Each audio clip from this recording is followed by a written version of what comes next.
Sweet. We are live. Probably.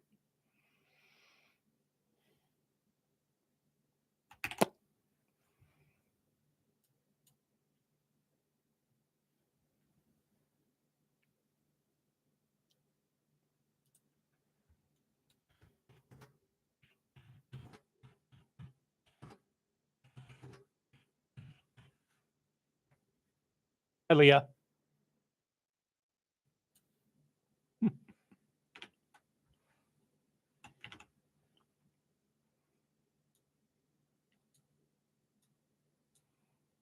Hi, Ashley. Nice to see you. Hi, Jerry. Just rearranging my screen a bit.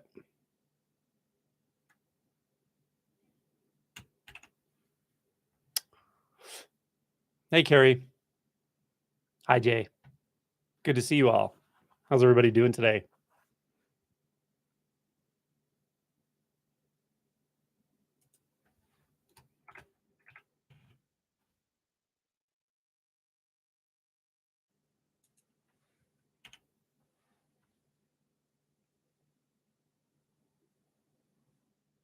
Good. Good to hear it. Ashley.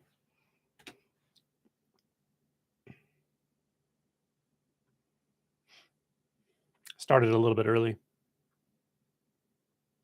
Because why not?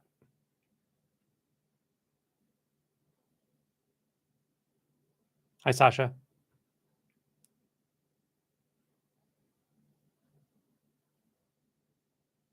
Big storms in California? Yeah, no kidding, right? Whew. Power still out? Well, good luck. I hope it comes back soon. I know a lot of people in the Bay Area have been having major, major challenges with the weather. Crazy. Is anyone viewing from outside the States?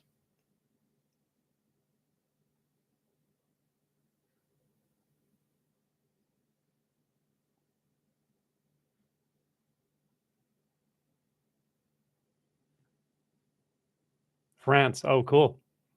Awesome. And Canada. Yeah. Hi, Katie. And Greece. All right. Very cool. Wales. Thanks for coming. I know it's kind of late for Europe. I try to vary these a little bit so that people from Australia and Asia also has a shot at being able to see these. If I do them too early in the day for me, then they're like really early for people in Asia. So I appreciate it. My European friends on these later ones, though, it's a little harder. But at least it's Saturday night, right? Hi, Anne from the UK. On Zoom or just here? I'm just on here. Yeah. I do the Zoom for well, I do it for my online retreats, but I also do Zoom for double barrel non-duality. Ireland, cool. Hey, Susan. And South Africa, awesome. Ireland, another Ireland, awesome. Hi, Aphrodite. Hey, Bob. Central Illinois.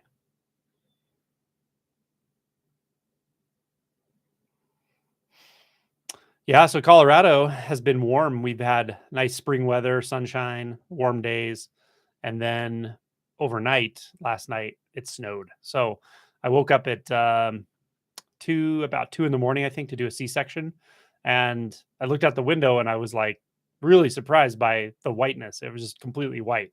The air was white, the ground was white, everything. Parking lot, cars, and I thought that was really strange because yesterday it was so warm and I didn't expect snow in Colorado. I think they added it onto the weather like right at the last minute. Because earlier yesterday, I feel like they didn't have it in the weather report. But anyway, so we got a little bit of snow and it's already melting, pretty much gone now. Yeah. Tucson. All right.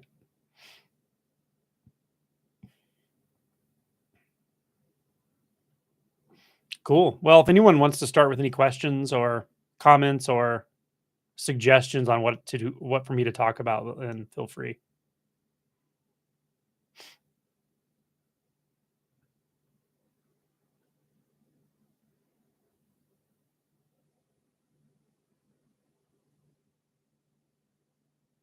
Hey, Tony.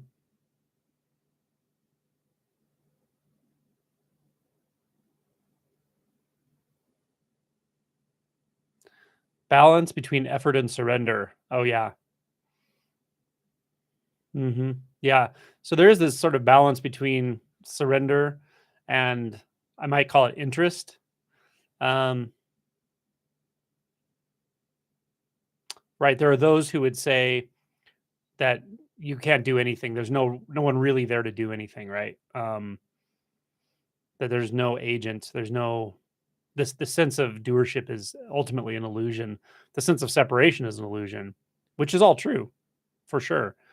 Um, so then where does that leave you as far as the sense of being a separate one who can do anything? So this is a direct pointing to non-doership. It's a direct pointing to surrender in one way of speaking. Here's the problem. Here's the problem with that is that the identifying process of the mind, identifying with thoughts, identifying with a story and a narrative has a lot of momentum to it, right? It runs automatically without even trying to make it run. You don't have to put energy into it or effort into it to keep that thought process going. So in one sense, you could say that process interprets messages like there's nothing to do, there's no one to do it, there's no agent, um, just surrender. It interprets all that as like just stay identified with the thoughts or stay a little bit unconscious or stay asleep, so to speak. So that's a little too much on the surrender side of things, in one way of speaking. And on the other side of things, there's effort, right? Effort to practice, to meditate, to inquire, effort to dispel illusions, effort to undermine these subtle perceptual filters that make things appear to be separate, um, that make it appear as if there's a separate doer or a watcher or an agent. Um, that those kinds of inquiries can be helpful as well. However, of course, part of the narrative, part of the um, world of mind identification is the identification with a doer. It's the identification with um, the one that needs to find something to make itself feel better, the one that needs to fill the void, fill the gap, fill the hole, um, find something to make itself feel better, which is a fool's errand in that space, in the space of the mind of thought, right? So there has to be a balance between these two extremes. There is, of course.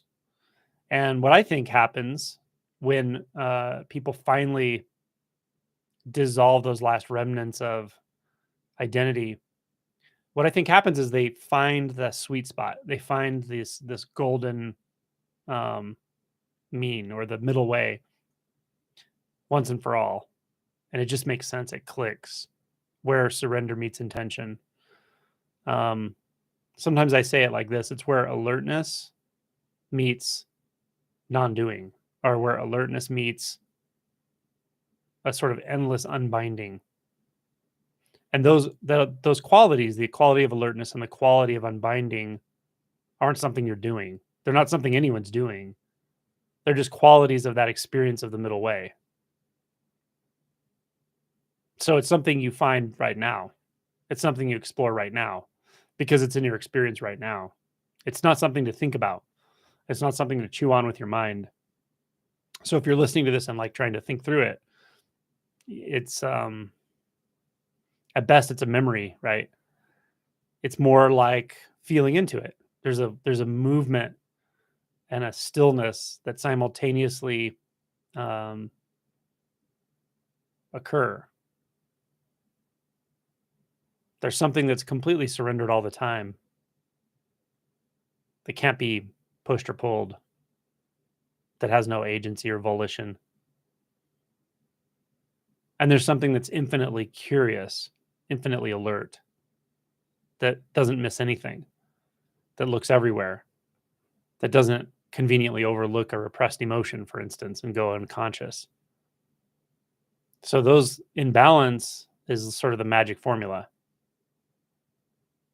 And the balance is right here. It's like a contour. It's a contour of experience. It's a it's a love for this.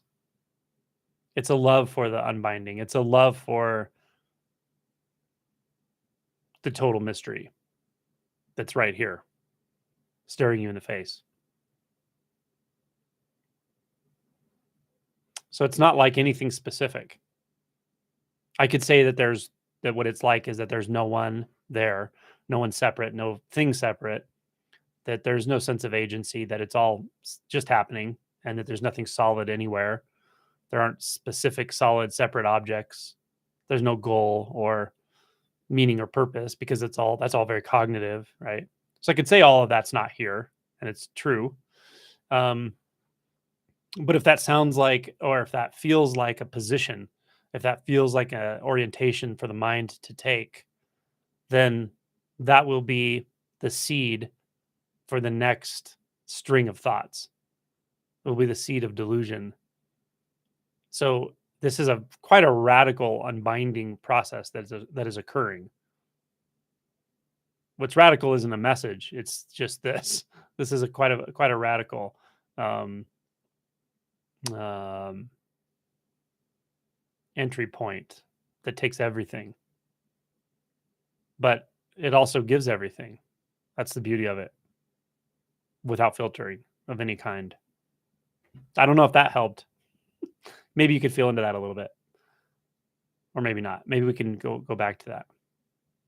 I'm scrolling back up to look at some comments I probably missed. Um, Northern California. Hi, Alara. Energetic boundaries. Oh my gosh. Energetic boundaries. Energetic boundaries are something that I think you intuit as realization deepens. And I might say it like this: it's um,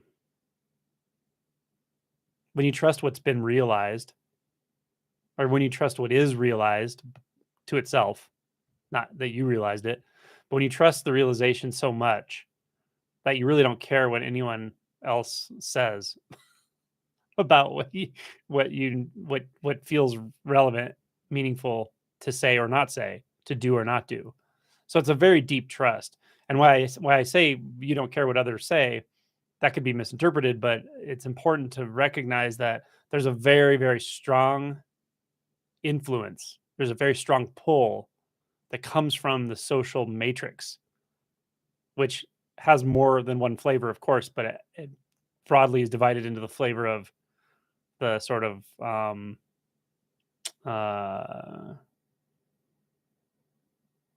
persona, the world of the persona, which is your public self, maybe your friendships that aren't really deeply emotionally connected, your persona at work, in the workplace, if you're a public figure online, but just how you present yourself and how you interact with people in a relatively casual way. It functions at that level, and it has a lot of binding at that level, of course. It also functions at an emotionally connected level. So when you're emotionally connected to people, there's a whole other layer to it and a whole other set of rules to it. And there's just as much delusion. It just comes in different forms. There's different types of delusion that have sway over us in both of these spaces, but it's all the matrix largely. So when you have good energetic boundaries, you trust your own intuition utterly. You trust it completely.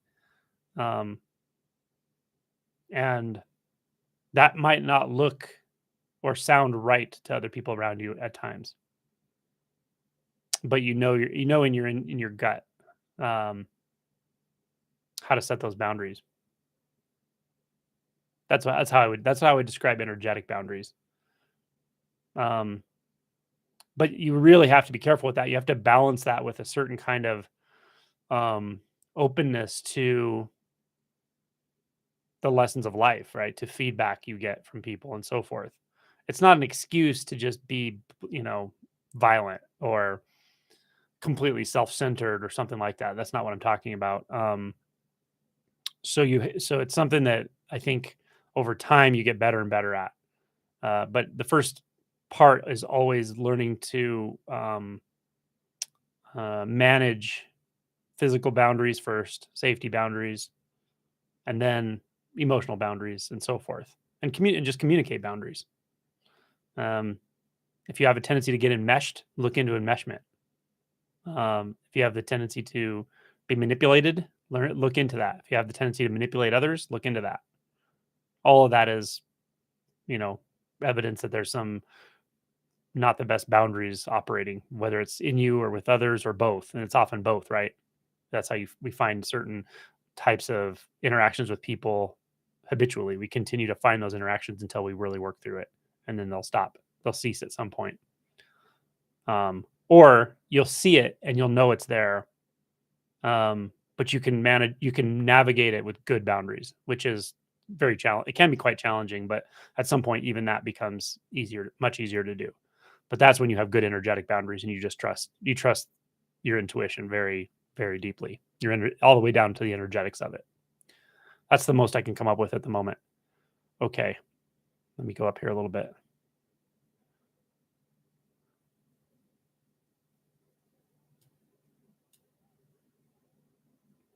Part of me wants to lift the lid and clearly see all the negative parts of me. Well, first of all, I would say, um, look into the belief that there are negative parts of you and positive parts of you.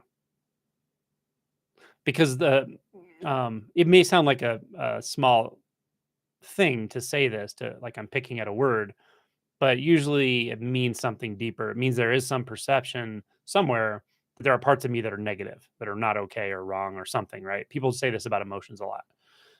So I would say look at that because it can be a filter. And when we stop judging, especially things that are here, the things that we just experience, like an emotion, when we stop judging it as good or bad, right or wrong, we stop holding distance from it to some degree.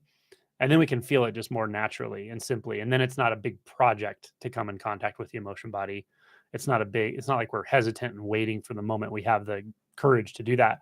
It's just there. It's simple. You can feel now, right? Instead of judging whether or not you can handle this feeling or something like that. So often just that statement that there are certain negative parts of me or negative aspects of me that I need to address or come into contact with, that's the clue on where to look first. And that is, where did I even come up with the idea that I need to judge parts of myself as good and bad and okay and not okay and more and less difficult to come in contact with? Where did that even come from? Right? Is it you probably didn't adopt that yourself. You didn't knowingly decide to believe that about yourself. This is very common, by the way. It's not just you, of course. Um, but we do inherit these tendencies to judge things. We inherit them subliminally, and we judge things purposely to stand apart from them. We don't realize that, but that can help a lot. Just that right there. To shine a light on all the resentment, envy, jealousy. Yeah, so it's really admirable to have that desire or that willingness to just feel everything that's in there and come in contact with it. Um, and the fact that you can even say it means you have it. You have the ability for sure, the capacity and the interest in doing it. Um, and it's something you just get better at by being willing to feel into it. And you may do it relationally with another person. There are people who are really helpful with inquiry and emotional work and therapists, and you may do it with some somatic modalities, but you don't need any of that. You can do it yourself for sure. But don't do it just through thinking. If you just sit there and try to think through it, you get wound up in the mind a lot at first, especially, but over time you'll get better at that through inquiry, though. Ask yourself a question and really feel into it, and be singular, be um, focused about where you're looking on for with a certain question or a certain emotion, instead of just like thinking, because that just goes in circles.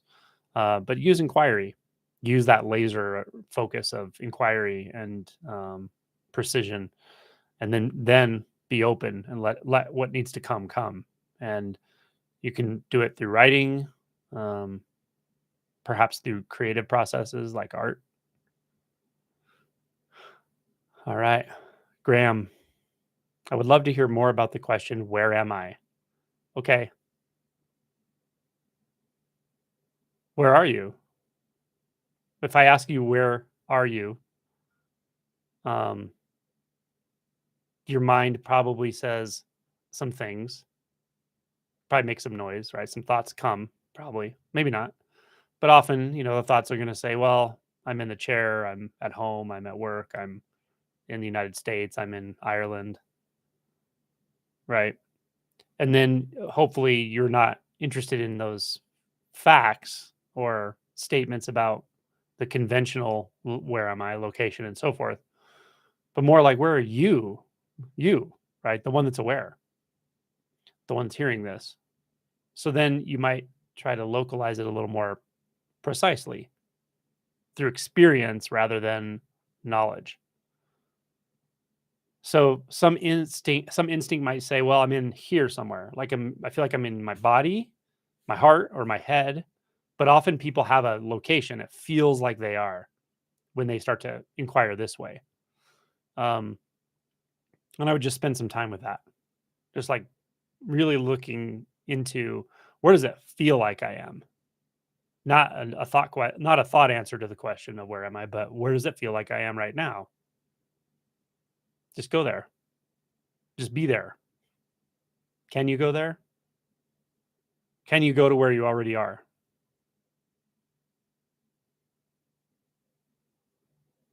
Does it kind of stop the mind? If it stops the mind, that's great, but that's not the end. And then it's a matter of resting there. There may feel like this paradoxical, simultaneous movement and stillness or something, spaciousness. There might be an emotion. It might be, you might suddenly feel fear, or you might feel disorientation or something, or joy. You may feel anything. So any of those things can occur, but even those are passing, right? An emotion comes and goes. A thought comes and goes. But do you come and go? This experience, is it coming and going? Is it changing? Is there something that's not coming and going here? Where is that? So these kinds of questions I'm asking, you can ask yourself. You can dial yourself into that. And I wouldn't take too much of a netty netty approach, like, oh, I'm not here, I'm not there, I'm not there, because that can become intellectual, right? It's like logical. Like, oh, I'm not here, I'm not here, I'm not here. So the logical conclusion is I'm nowhere, or I'm no one, or something. That's not what we're trying to do, though. It can help a little bit at first, but I think it has to get more direct. It has to get more experiential than thinking what I'm not, what I am, stuff like that. So I would start with that and let me know how it goes. I'll read down below. Okay. Can one go through the dark night of the soul after a few? Yeah, for sure. You can go through it anytime. You can go through it more than once. The dark night of the soul is not like this special thing that has certain qualifications. It has to last a certain amount of time, and it has to feel a certain amount of bad, right? It doesn't have to be a scale, like a scale from 1 to 10, of like 10 being the worst possible experience. It has to be a 9 or above, and it has to last 2 weeks or something. There's not like a definite thing about this, right? And I've heard this recently a few times. For whatever reason, it struck me that way, that like there's this ominous thing called the dark night of the soul that will occur, and it means something. Once you've gone through that, then there's this other stage. It's not like that. Like, it might feel like that to you, but you may also just experience a few days of some kind of disorientation or dread, or um, you may, some ways of looking at it could be that most of your life before awakening is some sort of dark night of the soul. That's what it felt like to me. So the darkest night of the soul for me was before I woke up. Um, but yeah, it can happen anytime. You can have very intense, fearful experiences, dysphoric experiences, confusing experiences. You can just feel this massive doubt load that you didn't feel like you had before. You didn't feel a lot of doubt. You were like confident in that mind identified world. And all of a sudden, those boundaries, not boundaries, but those constructs that kept you feeling this sort of weird, um, false confidence about who you are and where you're going and all that, because it's very thought based. When that stuff is suddenly just not really there, it can feel like the bottom fell out, but it's not an awakening really. It's like, disorienting, confusing. You don't know what's important and what's not important. You don't really know you feel like you don't know who you are, but you still feel like you're someone, but you feel like you're a confused someone, and it can be kind of like a period of depression. So all of these things can happen, and they can definitely happen before awakening. They can happen after, and they often do happen after experiences of clarity that aren't awakening. Um, and then you could say after awakening, even like the shadow work stuff gets really intense sometimes. You could say that's a dark night of the soul. So there are a lot of ways to use that term, and I would just say hold it lightly. It's nothing you need to have like as a punch card or something, right? I mean, people define things in such different ways. Um, but it's important to know that it happens, I guess, because the mistake can be that you start to feel after a period of expansiveness or peace or unity or something, you start to feel more like worse than you did before, or really disoriented, and then think, oh, I messed something up, I went in the wrong direction, right? That's the point of talking about the shadow, in my opinion. The point of talking about the shadow and the emotion work and the dark night and all of it, aside from the process of actually working through it, especially later on. The point is to normalize it, just to say that, yeah, this is what's happening. This is what's happening in the human psyche, but it's buried. When you start to wake up, you unbury it. It's not new, right? So, um, pain body, you could call it pain body. Dark night of the soul is when pain body is completely unmasked and you see it. You actually see that it's there instead of repressing it. It's another way of saying it.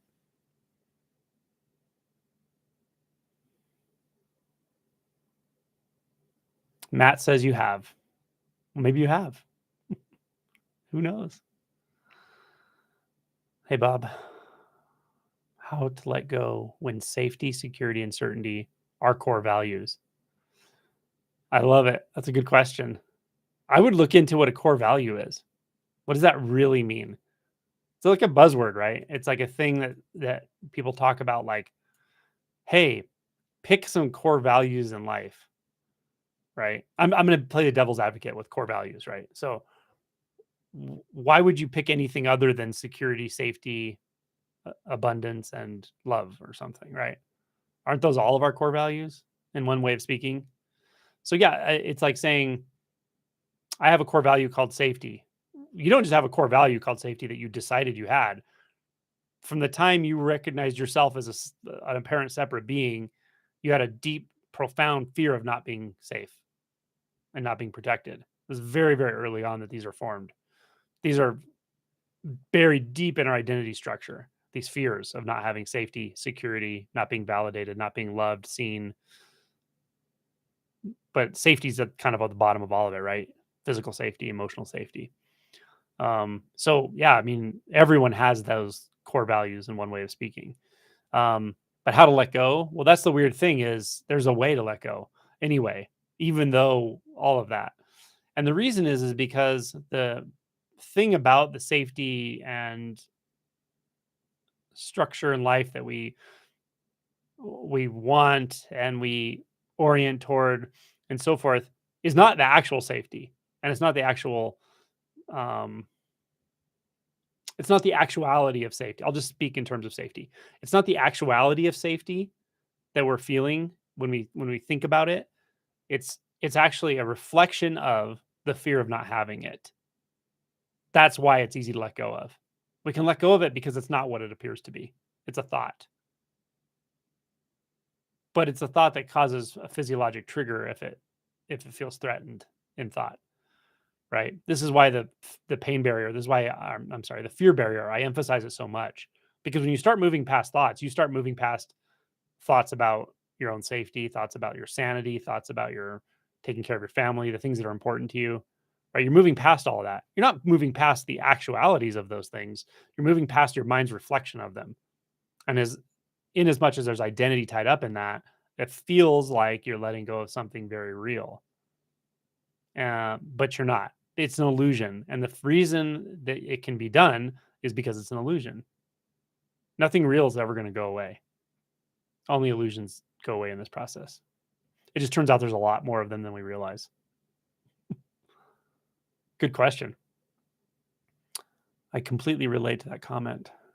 Can you tell us more about non-orientation? Well, you learn non-orientation by looking deeply into your experience right now. I can't teach you something from the past. I can't teach you something I know from knowledge. It's not like that. I can just point to what's right here, right now. And orientation requires dimension. It requires separation. Like I'm here and there's something over there to orient to, but I can't find that. I can't find the here or there. Not actually. Can you? And if you do, where do you think you see it? Where are you finding it? Are you finding it in thought? If you experience a subject right now, as opposed to objects, like in your simple experience, if you feel like I'm a subject and the screen is an object over there, the wall is an object over there, close your eyes. Is it still there? Did it come and go? Where's the subject and object? Is it in thought? Is it in the actual world? Start looking really closely into it and for it. And when you see definitively that there is no subject and object um, division, then all of a sudden it's like, oh, non-orientation gets much easier. And then when you realize, you look even deeper to see like, well, okay, is there anything at all? Anything physical, anything like in form, anything in a perception that's being defined by a perceptual field at all. And when you see that there isn't, when you see clearly that there isn't, then there's like no orientation's just out the window. But strangely, it's not disorienting. It's only disorienting when the mind is trying to hold on to an orientation and it's being undermined by a sort of process, by an inquiry process or something. But the quote unquote world of non-form, the formless world, it's not a world, but it's there's nothing disorienting about it because it never was oriented. It doesn't need to orient.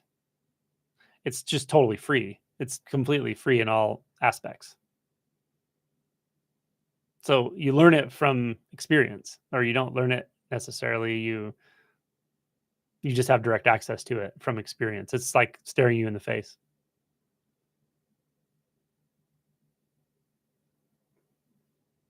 That's a good question.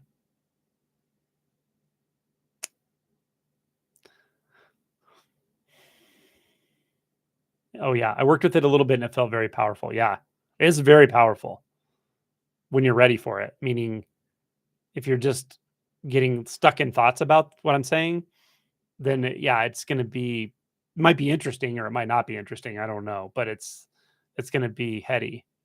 But when you start to look directly into experience, not into thought at all or concepts, and not into the overlay of an apparent subject experiencing a world of objects. When you look through that too, it is very powerful. It's a very powerful way to look, and you surrender to it in a way. It's like you lean in with an innocence, and you just let it do its work. You let it do its work. Okay, Jay. It seems like recognizing and releasing resistance leads to surrender. Yeah, I think that's really a good way of saying it. First of all, you just have to be open to what even resistance is, right? Because it's pretty sneaky. Um, but asking questions is always helpful. Am I resisting something? Am I resisting anything? What am I resisting? And really let that open up. Open up to whatever it opens up to. It could be like a thought that feels clear, right? I'm actually resisting feeling into the fact that I need to get a new job and I'm nervous about that or something, right? But it could also be, what am I resisting? Oh man, all of a sudden I feel this like deep grief. And it's not about anything. I just feel it. Oh man, I was resisting that. Yeah. So asking the question can be really helpful when it comes to when it comes to just even recognizing resistance. And releasing resistance is just a matter of feeling it. Releasing anything is a matter of feeling it. So releasing emotions, releasing repressed emotions. You don't really need to do any of that. You don't need to fix anything or heal anything or release anything. If you really come in contact with it fully, experientially and energetically, it sort of releases itself.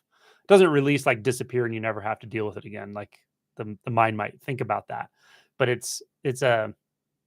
it just sort of integrates and disintegrates simultaneously. It stops being a problem. It stops being a fixation. I'll put it that way. Tomek, any advice on how to deal with addictions? Yeah. When strong temptation arises, mine story is you definitely need to do it. Do it now. It's all you want. And emotions in the body are very unsettling. Okay, good. So yeah, addictions are something that I'll say it I'll say a couple things. One is if you have a severe addiction, and I'll define severe here as it's causing ongoing injury, significant injury to you or others around you, right all the time, then I often say, address the addiction directly and put awakening stuff a little bit aside for a bit. Now, none of these are 100%, but that's just a piece of advice. Like if it's constantly injuring your health, your work is falling apart, your relationships are falling apart because you're drinking so much, and it's just destroying your life. Um, I can't necessarily advise to work on awakening right away first or something like that. It's more like find help, get help with it if it's that kind of a destructive sort of thing process, or if you're harming somebody else, right? Get help. There's help. There are therapists that are good at working with addiction, right? There's a lot of resources. So if it's that kind of level of destruction with an addiction, I often will say that. Beyond that, many people, if not everybody, can relate that there's some form of addiction that we've all come in contact with, right? Ourselves. And it can be addiction to all kinds of things, right? It can be addiction to rumination, addiction to food, substances, porn, arguing with people online or not online, um, gossip, buying things, shopping, distraction. There's a lot of ways to become addicted to things, right? Um, Eating, overeating, even things that would be otherwise healthy that become pathological because we just do them constantly, even working out, things like that. So when this refers to what your behavior that you're talking about, right? So if that's what we're talking about, um, I usually say something like, or I would advise something like, um, you can't serve two masters at the same time. So I would say give your priority to this process of unbinding, knowing that sometimes these things take a while to fall away. Doesn't mean you ignore it, right? Doesn't mean you ignore an addiction, but if you really struggle with it, you're actually often giving it power, right? That's the weird thing about addiction is the belief that we have control over it is what's fueling the addiction. It's a control thing, and they're usually deeply rooted. So often, when we get to a certain emotional fixation or something, then we have more access to working directly with the addictive process. But until then, sometimes it's if we struggle and wrestle with it, we just get distracted with trying to fix the addiction, and it doesn't stop the addiction. So it's like now we have two addictions. We have the addiction and we have the addiction to trying to fix the addiction, which just feeds it. Right. This is why it's so frustrating. So patience in this setting, patience, and keep orienting toward waking up. Um, and or if you've had an awakening, a shift, and so forth, doing the emotional work, doing inquiry, keep digging in. Um, Often it will fall away or it will dramatically reduce in severity on its own. Um, and or it will become illuminated. Something about it will become illuminated of like, wow, I didn't see that that's what that was really about. You know, um, these are just broad brushstrokes. And it's not like addiction is separate from the awakening process necessarily either. So you may find certain modalities that really make sense to look into that, and also looking into identity structures at the same time. But generally speaking, um, it's more about surrendering to the process of unbinding, of waking up, than it is about controlling an addiction. Because if you put your money on the second one, you're serving the wrong master, in my opinion. Um, Now, to like the mechanics of it, if you're able to stay in this sort of presence that we've been pointing to throughout this talk, um, which is here, right here, and it's always unbinding, always letting go, and There's no thoughts being grabbed onto. You're not conceptualizing necessarily, although there can be thoughts. The primary experience is one of presence. From here, you may notice that the trigger that says it's time to participate in whatever addiction it is a mental image. It will often be a mental image accompanied by a sensation followed by a belief, right? So maybe you have a mental image of you going to the refrigerator or taking a shot or smoking something or whatever. Like the mental image might come, and then often there's a sensation associated with it, a physical sensation in the body. And then sometimes we still have a sort of emotional narrative around it, right? Like, oh, I believe that this is because of this, and this is what always happens when I feel this and try to resist it. And it has a sort of emotion and tone. It might be something like helplessness, or it might be something like fear. There's often a lot of fear mixed in with this too, fear of loss of control. But that's the other side of the coin from the belief you have control and the confidence that you can control the addiction. That's why I was saying it's if you really apply too much control to an addiction, it just feeds it. Yeah. So so just notice this cascade of experiences, right? You have an image in the mind, but there's still presence here. How, you know, how confident are you that you can just remain in this presence for a little longer instead of going to chase down whatever the stimulus is? The opening the refrigerator, getting something to eat, smoking something, shopping, whatever you feel really inclined to do that has felt like an addiction to you. And just notice there's just an image. It's an image in the mind. That's all that's there right now. And there's presence. This presence that's indefinable. It's right here, obviously. Has no name, has no particular flavor. Um, but do I have to chase that mental image? Does anything hinge on this at all? Does my identity hinge on it? There's just a mental image. That's the initial part of the impulse. The mind is telling a story about what it says you might do in the next few minutes. And then feel into the body. Oh, there's a contracted sense, or there's a sensation, or there's hunger, or there's anything.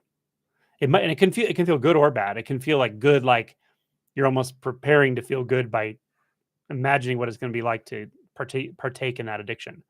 Or it can feel bad, like you're already feeling guilty because you know you're going to do it, kind of thing. Either way, it's just a lie the mind is telling about what it knows is going to happen, right? So just notice all that. Notice the sensations, and then notice the narratives that go on and on and on about this, about what you want to do, what you don't want to do, and realize they're all tied together.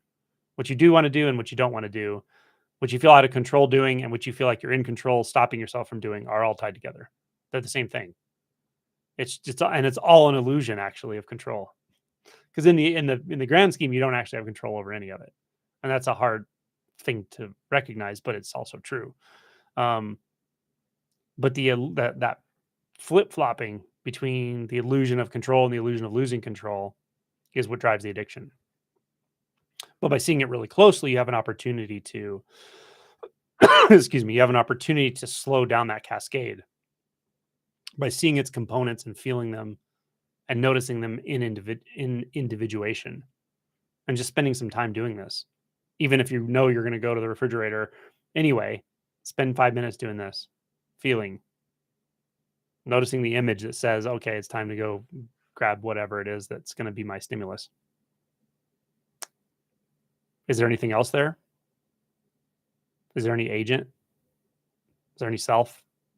Is there any evil demon causing me to have addictions? Or it's like, no, there's nothing there. There's sensations.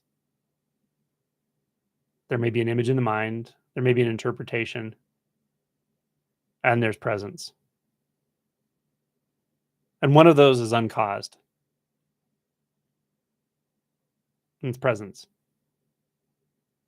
And the more you do this, the more the presence will feel and so enjoyable that you'll be just have less interest in addictions. You'll have less interest in going and chasing down the surrogates for enjoyment that the mind is making an image about, and that the sensations are fine, but the sensations are being interpreted as they have to do with that addiction. They have to do with either getting it or not getting it. They're just sensations, and they're here right now. They're not here later when you do or do not partake in XYZ behavior. That's what I recommend. Okay, let me see where I'm at here. Scrolling back. Oh my gosh, there's a lot I missed. Okay. Okay, we did where am I? Non-orientation, addictions. Oh, okay. This is Sharinish. Serenish? Serenish? Not sure. I'm struggling. I feel like I can't talk to anyone about this. It's both wonderful and terrifying. Yes. Y'all, I'll make it more terrifying and wonderful for you. You don't need to talk to anybody about it. Doesn't help usually. So I know that's terrible. What I would say is this. There are people you can talk to, of course, and you could find a facilitator, teacher, dharma friend, right? And there's a bunch here. But I would always look at what your motivation is for talking about it at all. What are you trying to accomplish? Yeah. It's just something you can ask yourself. Like, what do I think I'm going to get out of talking about this? Because what a lot of people are doing, especially early on, is they're looking for validation. They want someone to validate it. They want someone to tell them it's okay that you feel that way or that it's normal. But first of all, people who aren't going through it may not feel like it is normal, and they might kind of weird them out a little bit. So you won't get it there. And then someone who has gone through it will tell you it is normal. But does that really, I mean, it helps at first, but how many times do you need to hear that before you just really give yourself to the process anyway? At some point, you have to just sort of, what I'm getting at is you have to um, give yourself permission to do this, do it, meaning just give yourself to it, surrender to it, let it flow, let yourself go deeper into it. Um, let yourself even practice, even inquiry, all that without anyone's permission at all, because it doesn't matter what anyone thinks about this, even an enlightened human being or a completely unenlightened human being. Um, and the reason I emphasize this is not to pick on anybody, but to point out really what I made the video about today is doubt. That we have a lot of doubt. We carry so much doubt, and one of the things we always try to do to make ourselves feel better is look for validation. The problem, and it's a big problem, is when we get the only place you get validation is from other people who are in doubt. So there's this like doubt mass that's just going on in human consciousness, and we're not even noticing that when we look for validation, we're also reinforcing the sense that there's a need for validation. We're subliminally communicating that to others, and then it comes back. So when it comes to this particular thing we're talking about, there's a beauty to the fact, and that's the wonderful part, that you don't need permission from anybody, even me or anybody, Buddha, any teachers, liberated people who've walked a path. Like, you just don't need their permission, and letting go of even this inkling that you do is hugely relieving. It also is often the release that people need to just like fully trust it. Fully trust it. It's a very solitary process in one sense, right? And so, yeah, there can be some terrifying aspects to it, but only to the degree that we think we need the validation in the first place. And maybe we do need validation in other areas of life or something. We need to have rapport with people and get along with people, and we all depend on one another in certain ways in the relative world. But when it comes to this, you don't need anybody's permission at all, and letting go of the part of ourselves that's always looking for permission or trying to orient to others or trying to be understood or seen. By letting go of that, it can be scary at first, but it's so liberating when you finally let go of it. And you realize what you're letting go into has been there the whole time, prompting you to like turn around, turn around, turn around. And then, yeah, come here and you'll meet people who you can talk to about this, which can be sometimes challenging in and of itself. Rob, I'm starting to find the dreaming world where when I sleep and the waking world are starting to become more similar in quality. Yeah, I know what you mean. Is that a thing that happens as separation starts to dissolve? Well, it's happening to you. That's all that matters, right? I've definitely had that. I definitely had that happen over time. All of it to me feels like just fluctuations in consciousness, like dreaming and thoughts and all of it. So dreams for now, or for me now, have become very subtle. If sometimes they're not even formed thoughts, like, and if I'm aware during the dream, it feels like thoughts and consciousness feel in the waking state. It's just a little more distorted. Like the storyline's different, but it has that same dreamy quality where there's like I don't believe it. I don't feel like it's real. It's not about someone. Um so anyway, that's how it's happened for me.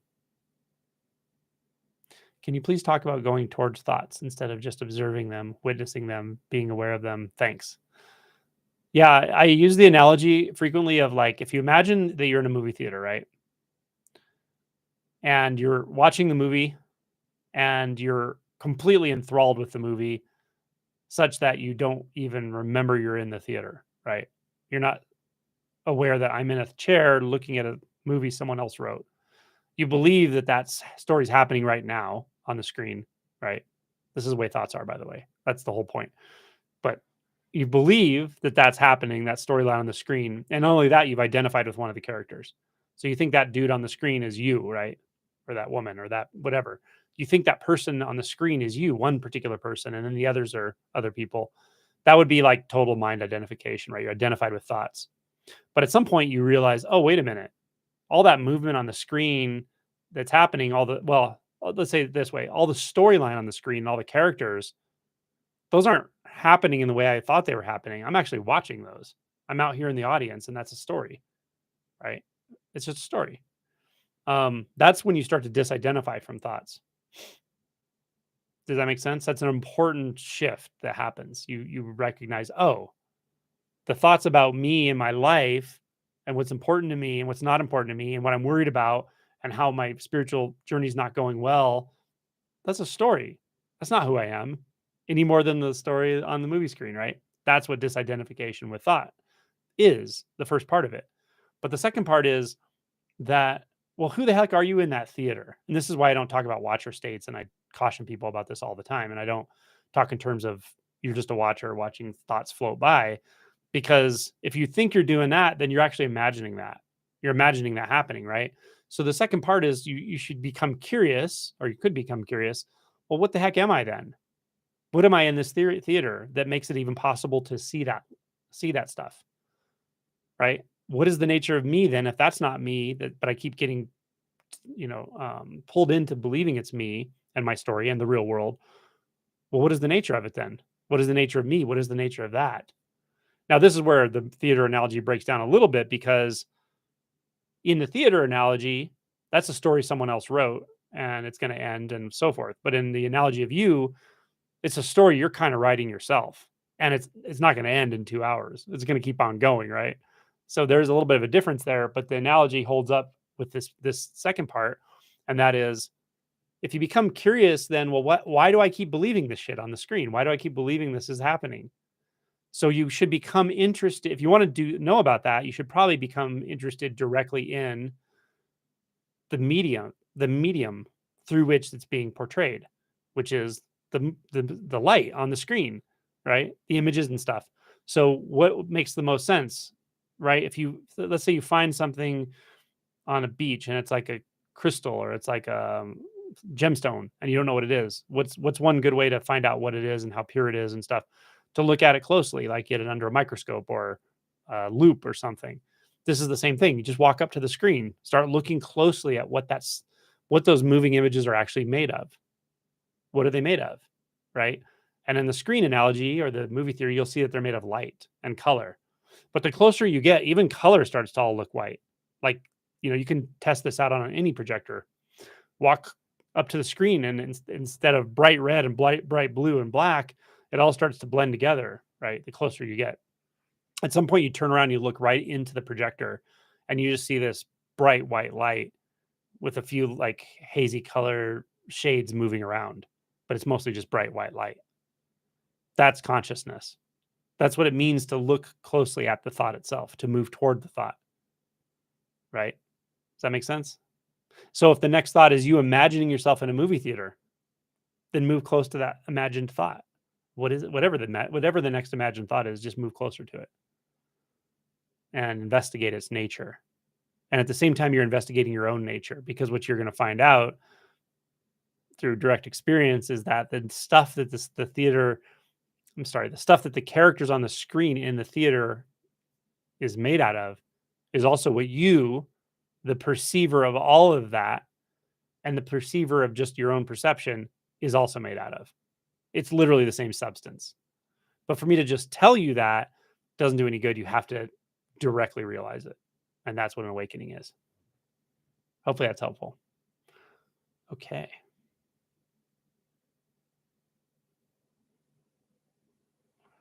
How to work with subtle agent I thought left over from non dual phases, dropping some by itself and coming back. Groceries bagging themselves kind of thing. Subtle I still subtle I is still operating. Yeah, that's a little bit can be a little bit slippery. Um I would say largely it's leaning into the senses. It's two things. One is what I was kind of pointing out earlier in this broadcast or in this talk is that unbound consciousness that's endlessly unbinding, that's not grasping any thoughts at all. You can notice that ongoing if that's something that's obvious to you. Just notice how it's like a tension in that thought gate, but no thoughts are being formed or very few thoughts if any, but they're constantly being released. The releasing is the prominent experience in that thought gate, the releasing aspect, the dissolving aspect.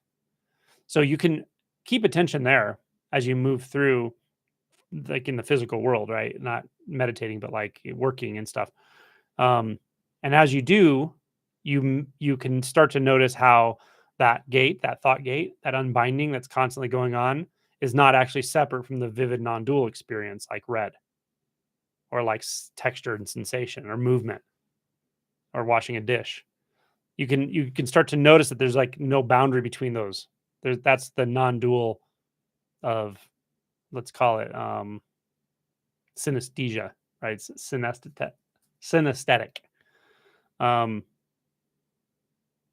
that's one way to do it. The other way to do it is to really lean into the sense one at a time in seeing. There's only seeing, only the seen. Um, and just noticing, is there any portion of that experience that feels like a background? Is there any portion of that experience that feels like a center? Is there any portion of that experience that feels like an I? And if it does, that's okay. You don't try to eradicate it and you certainly don't conceptualize anything, but you look for it. Gently probe for, where is that I seeming to arise? Where is that center seeming to arise in only the scene? And similarly with sound. So, and sensation. So those are two ways of doing it. I would work with those and see which one has the most effect. Zoom link? No, there's no Zoom link today. Noper. No patient ears around. Yeah. Okay, so like if you don't have anyone to talk to, but you want to unpack things or just think out loud, you can literally think out loud. So you can leave a recording for yourself, just as if you're talking to a therapist. This one sound crazy, but you can use Chat GPT. I haven't done it, but I've heard a few people tell me you can actually use it like a therapist, and you can tell it you act as a therapist, and just reflect back to me what I'm saying, and see if there's any, I don't know, cognitive distortion in what I'm saying. And then you type into it and tell it what you're experiencing. And I've had people say it does a pretty good job as a therapist in that way. But you can also you can leave yourself messages, and writing is really good. Just write it out. Here's what I'm feeling. Here's my perceptions of it.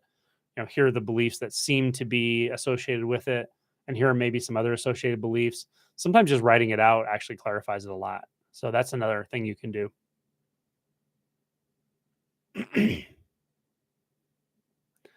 What is happening? Excuse me. RE patterns changing. Having big changes in eating patterns. I'm now eating whatever, whenever, after years of control. No distress now. What do you think is happening? Your illusion of control is dissolving. That's what I think is happening. Kind of cool, huh? Yeah, that's not an uncommon experience where you feel like one area of your life you always had in control. And you probably did mature somehow in management of a certain area of your life and work through some of the issues that cause problems in that area or whatever. But there's still this remaining illusion of control that was sort of intertwined with it. At some point, that'll drop away, and it can feel really strange. Like the patterns can change suddenly, but usually settles out pretty sanely and reasonably quickly.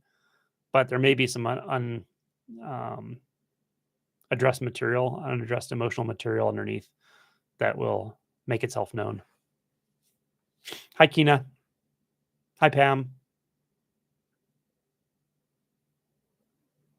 Lizette. Oh, the doubt video. Yeah. These things come in waves. So the doubt one has been so many people have asked about doubt or made comments about doubt. So I made a video. Lincoln. No, Lincoln. Lincoln. How to really flow. Oh, I'm sorry. How to really work with low self esteem. It's been a constant most of my life. It seems to never get better. And jealousy is raging through me. Anger has also been almost constant. Well, one thing to consider is what seems to be intertwined in those beliefs that you just described that I think is common. But some people definitely have more burden of it. And that is the belief that others have something I don't. Um, in one sense, you could call it a sort of competitiveness, but it's just a sense that that other person, those other people have something I don't have. And there's like jealousy, anger, things like that. But it's also there's a sense that I'm missing something, right? Those are tied together. I've seen this in again, everybody can relate to this to some degree, surely. But I've seen this as a strong and prominent fixation in a few people with this awakening process. And I pointed out to them. Um, what I would suggest is to really look and if what I'm saying doesn't sound right to you, that's fine too. I don't know you. I'm not sure I've ever seen your comments, but if it doesn't resonate, don't worry about it. But if it does, I would really look at the belief, just the simple belief that others have something I don't, or whatever form of that makes the most sense to you with your experience. It could be I need to get what others have so I can feel satisfied or settled or something like that. But I would just identify the belief and see if it doesn't trigger, like if you feel it resonating deeply and it may not feel good, and see if that's what's operating. And if it is, then you might spend a day or two with that, just like feeling into it, not analyzing it, just feeling. And if it does feel like that's an issue, write it down and do a little work with it.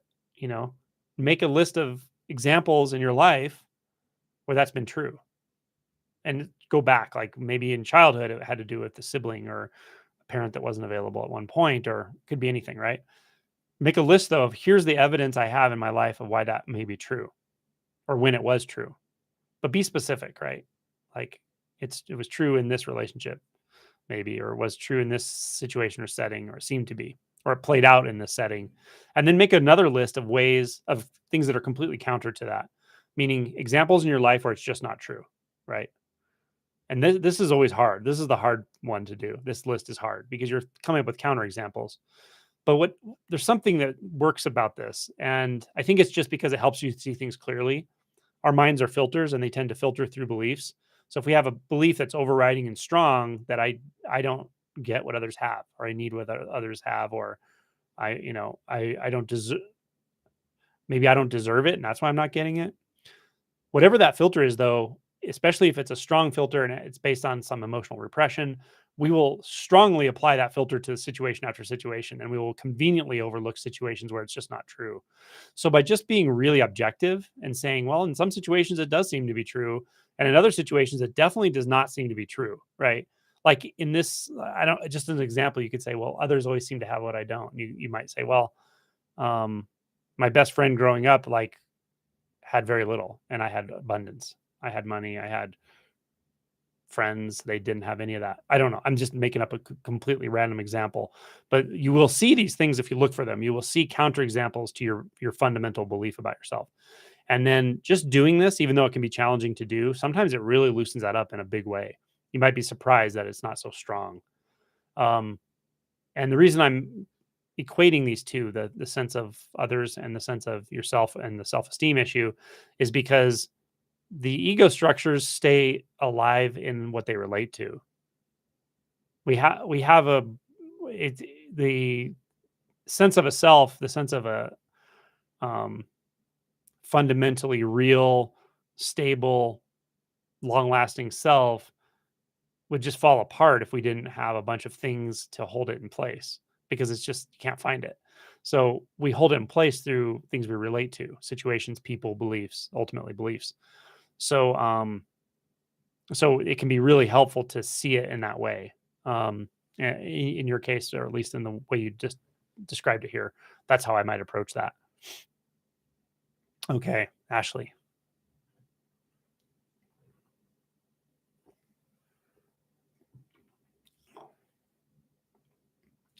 Oh yeah, the last 2 weeks have been tough. And yeah, that can happen. You can definitely go through that dark night of the soul more than once. You can go through, almost everybody does go through it more than once for sure. It tends to, the realization progresses, or as the realization clarifies, let's say, um, it tends to be a little more intense and a little more short lived. It's more because you experience things more directly. So things tend to be intense, but they tend to just dissipate very quickly and go away. And so you may notice that pattern over time where it's like you spend less time in that space, but it can be intense and direct. But you also have more access to emotions often there, and it releases more easily. Jeannie or Jenny Stephenson. Appreciate how you encourage those getting impatient and tell us that the awakening process progressing perfectly in the right timing. Boy, I can't emphasize that enough. There are people who wake up very quickly, and I look at that sometimes and I go, I'm not sure if everyone can handle that. It's really, really disorienting and destabilizing for some people. Um, so yeah, if it seems to be progressing a little slowly or whatever, don't worry about it. It's fine. It's totally fine. And I've also seen, like, there are kind of stages to how this plays out for sure. And I've seen some people really struggle more at one stage, like early on, and then something shifts, and then the later stuff is just quick or very smooth, or there's no impatience because it's just enjoyable. So a lot of times, if there's big areas of fixation, um, it doesn't really matter what stage that's at. It's just the fact that there's something fixating for you at that in that area. But the other parts may go quicker. So it tends to balance out, as from what I've seen. And trust it. Yeah, trust the process. It has its own cadence to it. But here's the thing: there's a danger in even talking in this way of like this is playing out over time and all that, because no matter what's happening or how long things seem to be taking or any of that, you always have access to presence right now. You just have it. It's here. And that's the only practice, in one very real way of speaking. The only practice is just letting that be known, letting that be experienced right now, to whatever degree it can be experienced without judging it. And that's it. Everything else is a natural movement. Hi, Leah. Can you offer some advice in dealing with financial stress? Yeah. Yeah. So I would identify what it is you want right now, like whatever it is, like the markets aren't doing well, right? Let's say. So I don't know. Maybe it's like, okay, I want to retire. I expected to retire this year, but the markets aren't good, so it may take another few years or something, right? But look at what it is you want, right? If you're struggling with something, there's something you want that's not happening, essentially, and it might be something like, um, I want financial security. Then you basically look at that and say, okay, well, that's a statement of desire. That's a statement of what I want to be happening. And don't judge it. It's not right or wrong. This isn't an ethical thing. It's just what you want, and it's okay. Then look at what's actually happening, right? And then make a statement about that. And it may be, I don't have financial security. Or it just may be, I don't have the financial security I was hoping for, right? That's the statement of truth. That's the objective statement. And try to make it as objective as possible. Like if a third party were paying attention, that's maybe what they would see. That's how they would perceive it. So make a statement about that. And then just say it to yourself. I don't have financial security, right? Don't go into the whole thing about like, well, what do I need to do about it? I need to fix the problem.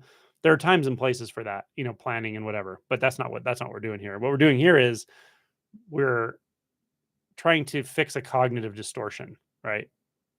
Or we're trying to correct some cognitive dissonance between what I want and what's happening. So again, the statement could be, I don't have financial security, simply. And then just feel it. Feel what it feels like. And it may feel really intense, it may feel really bad, right? But it's at least in this moment the relative truth. And now this could be anything. It doesn't have to be I don't have financial security. You have to do it with your own process. Um, but just feel into that and realize like, okay, I can accept the fact through statement that I don't have financial security right now. Now, what else is here? What are the sensations like? And you'll notice them, right? You'll notice something in the body. It may feel intense. It may feel heavy. It may feel hot. It may feel something. Just feel those emotions or feel those sensations, right? And then just ask yourself, can I accept the fact that these are here? The sensations. Well, they're here, right? Do I even need to accept them? They're already here, but there may be some part of me that's like just saying no to that. And then just look at that. Okay, they're here, but something says I don't want them to be here. Okay, well, there's a belief that says they shouldn't be here, but they are. Period. They're here. There are sensations here that are uncomfortable, right? That's the statement of truth. So it's just like the same statement you applied to like the financial situation, you're applying it to the situation of the sensations in the body. There are sensations here um, that are uncomfortable. That's the truth. And just sit with that for a bit, you know? Um, and if you do this long enough, or you come back enough times, those sensations will calm down a lot until they won't feel distressing. They may still be there. They may still have sensations, but it won't be distressing.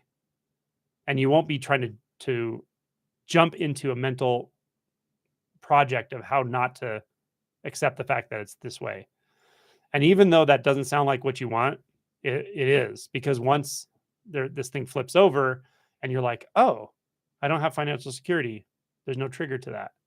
And then you can feel into the body, oh, there's sensations, but there's no distress at all. All of a sudden you're just not preoccupied with it anymore. You won't even be thinking about it. You'll still do what you need to do. You'll still work. You'll still put your money away or whatever you need to do. You'll even plan for it as necessary. What you won't do is ruminate and stress and struggle and contract.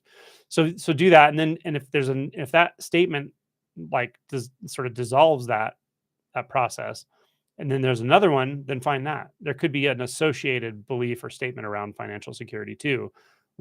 Do the same thing with that, like work in the same way with that and see how it goes. But be patient with this stuff. This doesn't dissolve like really quickly. It can take a while. Graham, thank you. I felt that. Great. When I ask, where am I? The mind goes quiet. Perfect. I become very present. And I feel like I'm here inside the body, especially behind the face. So when you're looking, so that's good. Now, when you're looking out through your eyes, what is the nature of this statement behind the face? Look into that. So it may feel like a sensation, right? How do you know where that sensation is located?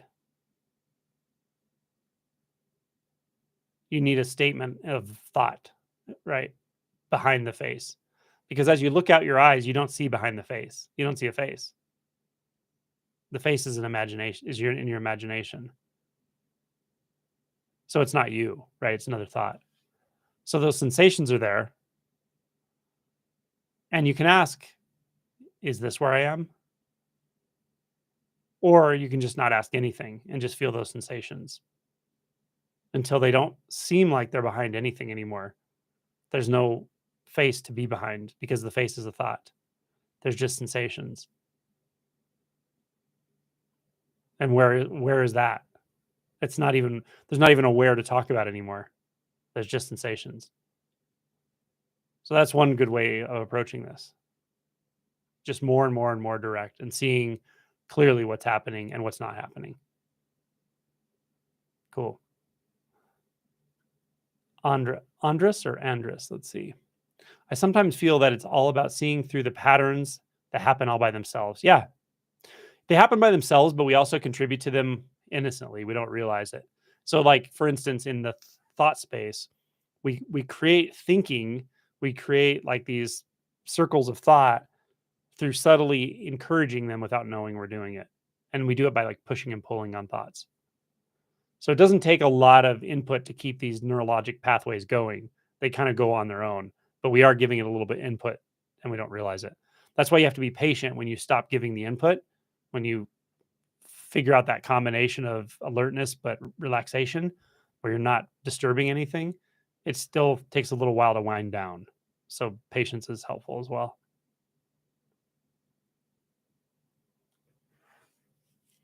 Okay.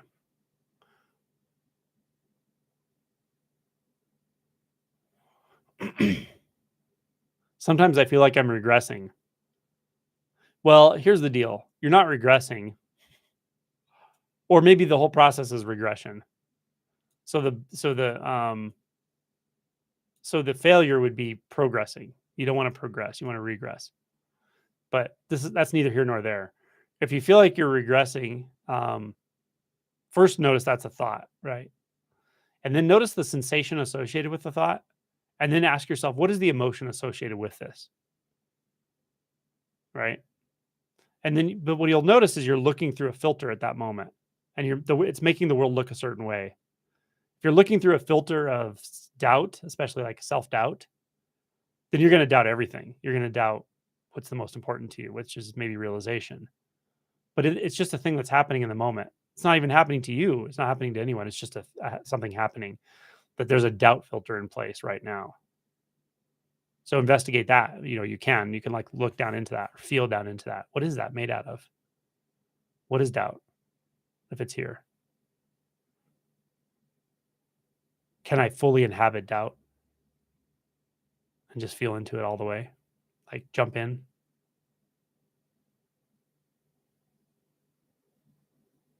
Why not?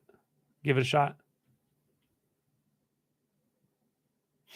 It's so good to hear you talk about doubt. It seems every doubt ever possible has made me feel so lost, like punch drunk. Yeah, I know.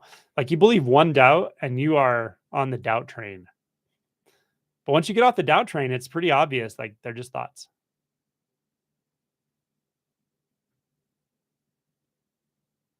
Okay.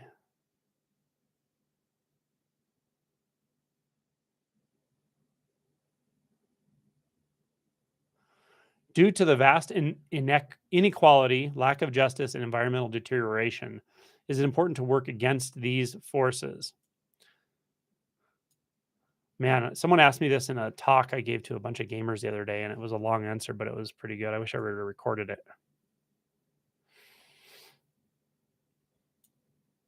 I'll give a simple version of it, and that is, um, you can't make the forest green.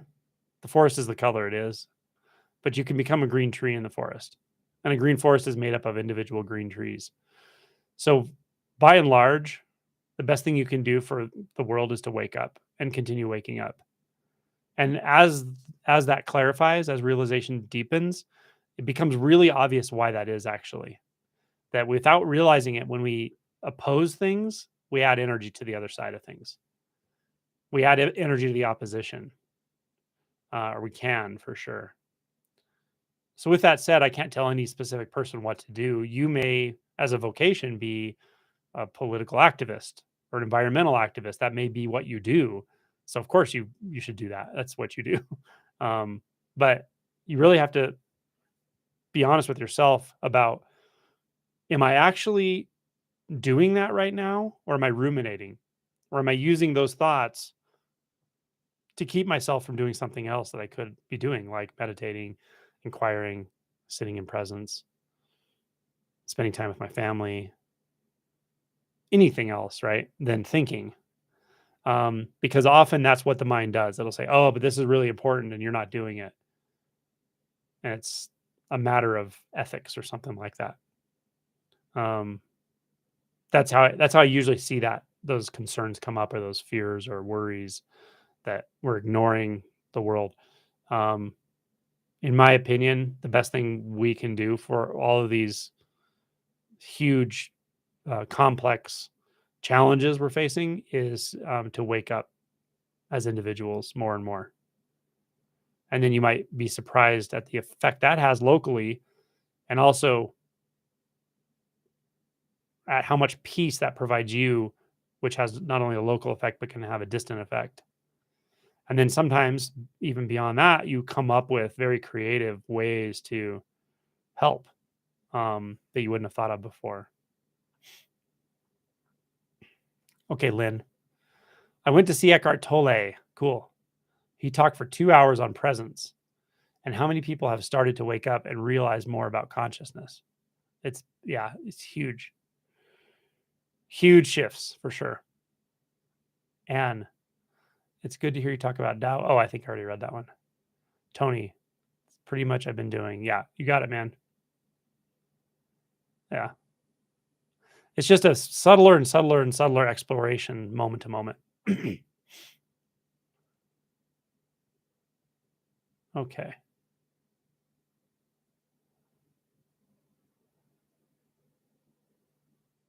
Do I still imagine a future when planning and prioritizing? I don't imagine the future very much. It's hard for me to do that. I just kind of know what to do. So things just pop up in the moment and make sense for me. And I just know what to do. And I can talk in terms of like, this will have this effect in the future, but it's not like I'm imagining it. It's really simple. It's stupid simple. Um, this will be uploaded to YouTube. Yeah. Yeah, what happens is I'm streaming. When I end the stream, YouTube, like, does its magic, and I don't know what it does to it, and then a few hours later, it just goes live. It's, like, available. Um, Joel, the way you answered the dealing with financial question, feel the emotions, this same process would help with a loved one with cancer? For sure. Of course, yeah, absolutely. Yeah. Mhm. Yeah, that's one of the big ones is health. Financial is a big one, but they both kind of relate to a certain kind of helplessness.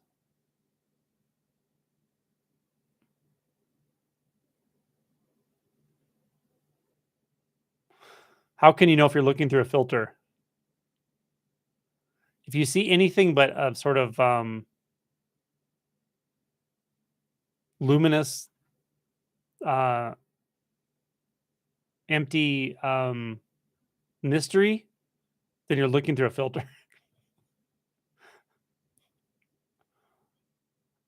I don't know. It doesn't have just I can't describe it, but you know it.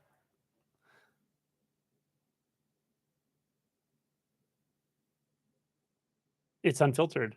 You if you're looking, feeling, hearing, um, living the unfiltered, the unconditioned, um, then you immediately know what a filter is.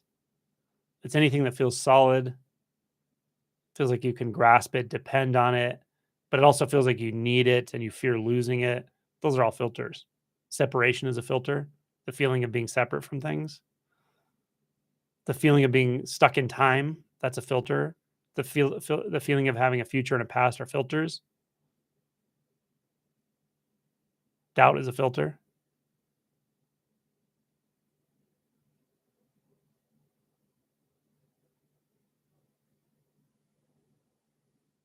The ability to hold back from anything is a filter, to like separate yourself from anything or have an inner space, an inner world is a filter.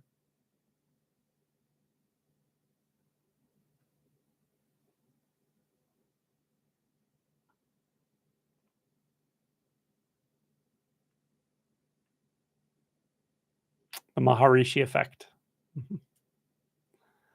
The head of the TM organization interviewed me the other day. It was interesting. I didn't know who he was actually until afterward because I get a lot of interview requests and I remember agreeing, but I didn't know who it was. And then I realized who he was. He was the one that took over when Maharishi died. He talked about that in there. They studied it apparently.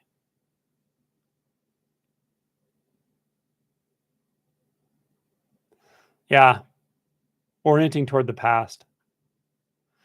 I think when people orient toward the past, it's like what, like feeling like I lost something? Is that right? Feeling like I wish I had something back that I don't have anymore? Like sentimentality? Is that like what the orientation to the past feels like? Yeah, Tony Nader. He's a physician.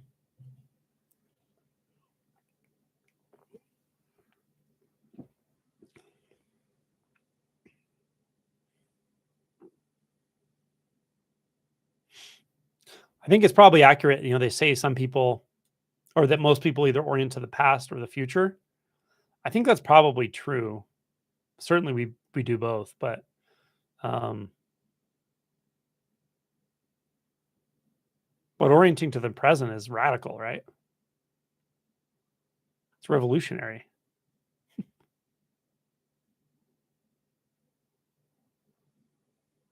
Because then you see there's no past or future and there's no extrapolated present either.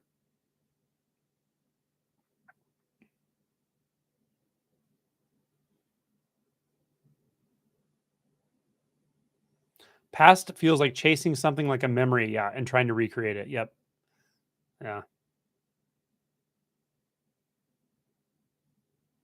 Interesting, isn't it? Like I lost something or try to keep some part of myself. Maybe it's an avoidance of dying, right? Of seeing the inevitability of death, that at some point everything's going to crumble.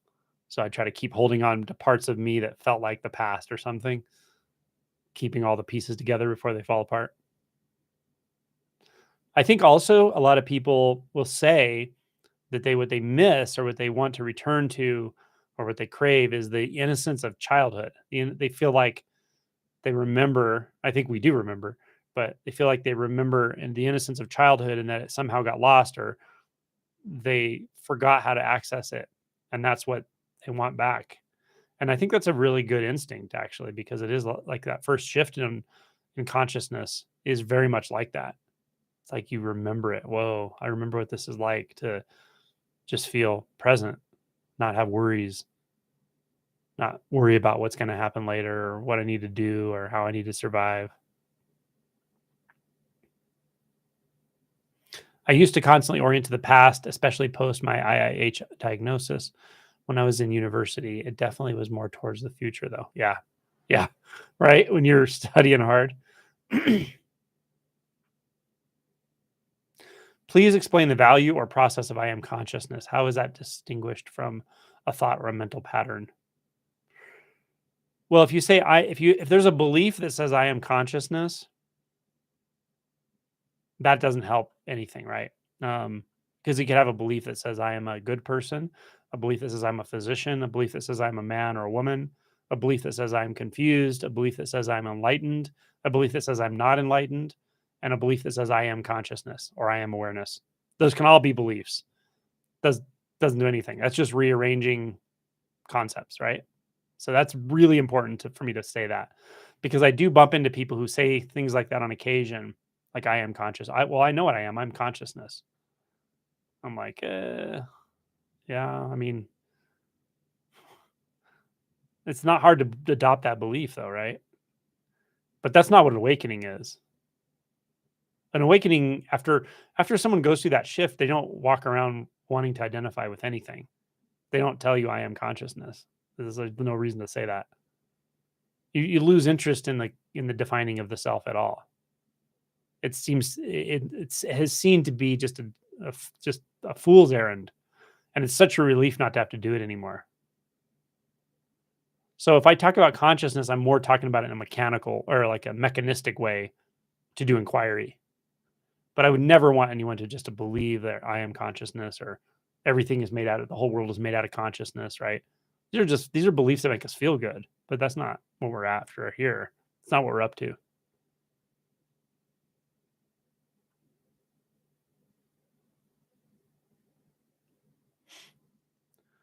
Is self-inquiry always beneficial? I would say it probably is if it's done properly, you know. That's a hedge, isn't it, to answer it that way? Um, but yeah, I think it is always beneficial. They may not like it, the effect of it. On occasion, someone will do it and they don't, and then the effect freaks them out. Like they're like they tend to dissociate maybe. So if you dissociate easily and you do something like self-inquiry, it can lead to dissociation, and then that can freak you out, and you'll think it was the self-inquiry's fault or something. Um, but generally speaking, I think it's very valuable. What I will say is that often the effects are not immediate. Sometimes they are, but often it doesn't feel like anything's happening, or you just feel like you're hitting a brick wall. It feels too solid, or you just keep getting lost in thoughts and know it, but then you come back and you ask the question, but you still don't know what to do. You're like, I still don't know what to do. I know how to ask the question, but I just keep thinking, right?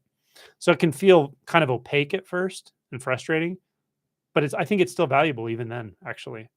And the more you dial it in, the more powerful it gets. Um, that's why I say be patient and know that it can take some time to notice the benefits. Okay, main focus. I have found helpful with the belief I am not good enough is a success journal. It's similar to a gratitude journal, but of success throughout life. Yeah. Also asking friends what they admire in me. Yep. Yeah. Look for counterexamples to any belief you have. Leah. OMG. I'm in Dr. Nader's Consciousness Advisors course. I was feeling like I was lost in the organization because of all the toxic positivity. I won't criticize anyone publicly. I felt like if only they talked to Angelo. uh, yep, we'll see. I don't know if they're going to put it up or not. Maybe they will. I was nice. I was as collegial as I could be. The clearness of the presence connects to previous experiences of presence. Yeah. Yep. And then you kind of ask yourself, well, can you even know a previous experience? If there's clarity right now, if there's a sense of presence, and then the mind goes, oh, I remember this from before. Who cares what the mind says? Maybe it does and maybe it doesn't. But if you're experiencing it right now, you're experiencing it right now. In fact, you can only experience anything right now. But a trick of the mind is often to just go, oh, I remember this from so and so. Or then it'll say, oh, I wish I could get more of this, right? It like fools your attention up into the head to start to chase something that's already here. No way. Can we really chase what's already here? We do it. Okay. Tomek. Mind is very convincing that there's some fulfillment in the future. Yeah. If it comes to finding a new job, love partner, is it always wrong? No, nothing. I mean, there's nothing that's wrong.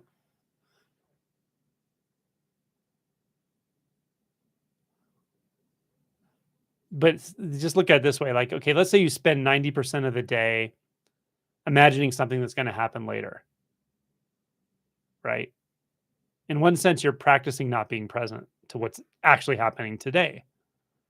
So if you practice that, what happens is later when you get that thing, whatever it is, maybe a relationship, all of a sudden you can't feel present in that either. Isn't that a bummer?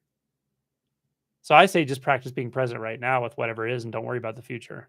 Let it take care of itself. Hey, Thomas Phillips. Okay. What is awakening to I am all about?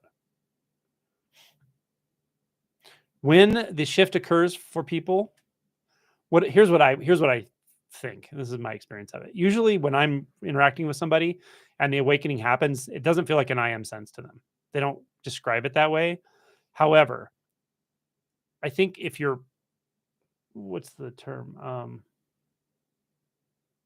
Predisposed? No, preconditioned.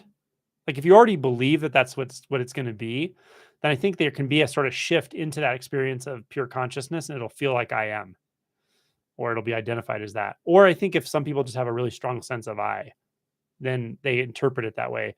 But to me, I interpret that as the sort of shallow end of the pool when it comes to awakening. There are awakenings, Kensho awakenings that are sort of on the shallow end, and some that are really on the deep end of the pool. Let's say, just they're just deep awakenings. And there's not a better or worse about this either, by the way, because the really deep ones can be, again, very disorienting. So I think the I am is more the shallow end for sure. That's what I would say. But it can be clear, it can sort of meet all those criteria. There is definitely a shift in identity. It's a clear, undeniable sense of I or I am. And it's self validating, and it is more real than more real than what you thought real was before. And it's not thought based, it's uncaused, and it's already there. But don't try to understand it, right? Because like, what does it help you to gain if you understand it? Everything I talk about is direct experience, not understanding. So there's a thing that happens a lot where people ask me about terms. They'll go, okay, you use this term, and Rupert Spira uses that term, and Eckhart Tolle uses that term, or in Buddhism we call it this. Is that what you mean by that? And I'm almost always disinclined to even answer those questions, not because I want to be slippery, and not because I don't know, partially because I don't always know what other teachers are talking about. I sometimes do, but really because what good does it help anybody to put it in their mind together two terms, to go, oh well, I know consciousness equals awareness in this sense or something, but how does that help you? That's not what awakening is, right? That's not direct experience. So I'm often disinclined to give people terms, like, and especially to sew those terms together in some knowledge pattern. That's not what awakening is. It's not about, you don't gather a bunch of information and then you get an awakening for that. It's about letting go of the tendency and need to hold on to understanding information, and ultimately use the mind as a sort of stabilizing, disassociating but stabilizing platform to avoid really letting go into something that's completely mysterious, to really letting go into the unknown. So the first big movement in this whole process really is a movement into the unknown. So I'm often cautious about giving too many terms and overly defining terms. I use them because I have to use words mostly. Um, and so when I use them, I try to define them, but I'm hesitant to like overly define or give a bunch of comparative descriptions about the terms other people use. Dial it in regarding self-inquiry. Have you read my book? I don't know if you have or not, but there's a chapter on inquiry that talks about it's not just asking a question. There's more to it than that. Okay.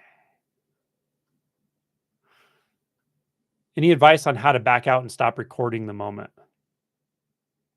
Um, well, really, I mean, you have 6 sense gates, right? You have the 5 senses and thought, or 5 senses and consciousness or mind. In any of those sense gates, if you're fully in that gate, if you're fully immersed in that, then there's nothing to do the recording really, right? Even in the thought gate, if there's just this unbinding that's always going on, non-grasping of thoughts, this sort of pure reflective consciousness reflecting only itself, then there's nothing to record. There's no past, there's no future, there's no objects of thought. So if there's no objects of thought, there's no recording.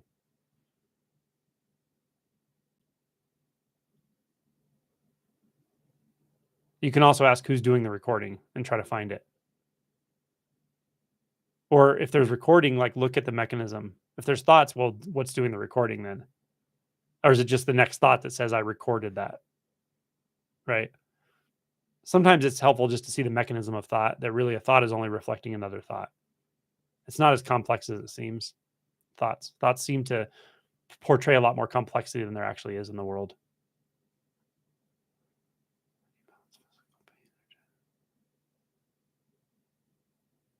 Oh, you do have the book. Okay, yeah. Yeah, the inquiry thing is just it's dialing it in as what comes before it, how you decide on the question you ask, how you ask the question, and what you do immediately after. All of those aspects are important with inquiry, and if one of them is off, it can be maybe not ideal. Okay, we're at 4:30. I think I'm getting ready to wind up here. That went so quick. Oh my gosh. That went by so fast. You guys have such good questions.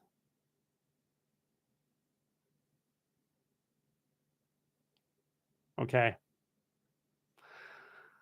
Thanks for bringing all your questions. Very cool. I like this format because I can answer some very quickly and some longer. Hopefully, I'm getting to the root of some of them for you. And sometimes you just got to let it sit, settle, all that. Thank you all. Thank you so much.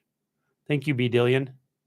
Thank you, Serenish, Jean, Ashley, Jules. Thank you. Thank you, Cherry. Thank you, Jay. Thank you, Anne. Oh, I love all the hearts and hands and butterflies. Nice. Aphrodite, nice to see you again. Carrie, thank you. Thanks, Willie. Thanks, Anne. Thanks, Thomas. Thanks, Don. Tomek, thank you. Jeannie, thank you. C. Richardson, thank you. Thank you, Leah. Thank you, Graham. Thank you, Rui. Ashley. I know, hour and a half. It went really fast. Thanks, Kim. Really fast. All right, y'all. Thanks so much. We'll see you again next month for Double Barrel and for this. Thanks, Tony. Thanks, Kate. Bye. Susan, thank you. Nico, thank you. MS, thank you. Gracias. Grazie. Appreciate it. All right, y'all. Enjoy your weekend.